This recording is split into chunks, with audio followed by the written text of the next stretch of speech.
6 నెలలు దాటిన పరిస్థితుల మధ్య మళ్ళీ పార్టీని మనం సమాయత్తం చేసే దిశగా అడుగులు వేస్తూ ఈరోజు అందరం కూడా ఇక్కడ కలుస్తూ ఉన్నాం.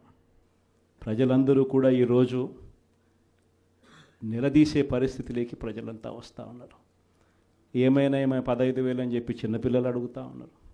ఏమైనా 18,000 అని చెప్పి వాళ్ళ అమ్మలు అడుగుతూ ఉన్నారు. ఏమైనా 48,000 అని చెప్పి ఆ అమ్మమ్మలు అడుగుతూ ఉన్నారు. ఏమైంది ఆ 36,000 అని చెప్పి చిన్నపిల్లలు ఉద్యోగం కోసం ఎదుగుతూ ఉన్న పిల్లలు అడుగుతూ ఉన్నారు. ఏమైంది మా 20,000 అని చెప్పి రైతన్నలు అడుగుతూ ఉన్నారు. వీళ్ళకి ఎవ్వరికీ కూడా చంద్రబాబు నాయుడు అనే వ్యక్తి వాళ్ళ పార్టీకి సంబంధించిన క్యాడర్ సమాధానం చెప్పలేని పరిస్థితిలో వాళ్ళ పార్టీ వాళ్ళ పెద్దలు అందరూ కూడా ఏం చేస్తూ ఉన్నారు? Diversion politics. ప్రతిరోజు ప్రతి నెల ఒక టాపిక్ తీసుకొస్తారు. ఏదో ఒక టాపిక్ తీసుకొచ్చి గోబల్స్ ప్రచారంలో భాగంగా ప్రతి ఒక్కడు దాన్ని అందుకుంటారు. ఓసారి తిరుపతి లడ్డు అంటారు, ఇంకొకసారి జూన్లో ఋషికొండ భవనాలు అన్నారు, జూలైలో శ్వేతపత్రాలు మదనపల్లి ఫైల్స్ అన్నారు, ఆగస్టులో ముంబై నటి నా పేరేం పేరు కాదాంబరి అన్నాడు, సెప్టెంబర్లో ప్రకాశం బ్యారేజీని బోట్లతో ఢీకొట్టి గేట్లను పడగొట్టాలని చెప్పి మనం ప్లాన్ చేసినామని అంటాడు. అక్టోబర్లో సరే ఇంకా ఎట్టాగ మీరు అంతా చూశారు, నా కుటుంబాన్ని తీసుకొచ్చినాడు.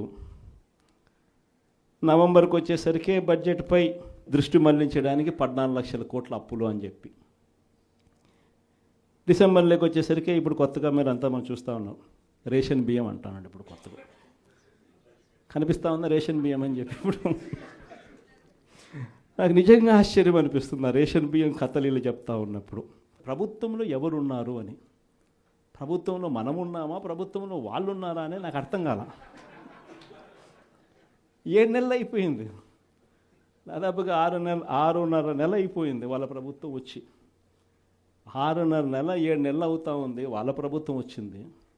ఎమ్మెల్యేలు వాళ్ళు, మంత్రులు వాళ్ళు, కలెక్టర్లు వాళ్ళు, జాయింట్ కలెక్టర్లు వాళ్ళు, పోలీసులు వాళ్ళు, ఎంఆర్ఓలు వాళ్ళ అధికారులే, చెక్ పోస్టులు వాళ్ళవి, అన్నీ వాళ్ళవే. ఎన్ని దాటుకొని మళ్ళీ పోర్టుకు వచ్చింతే పోర్టులో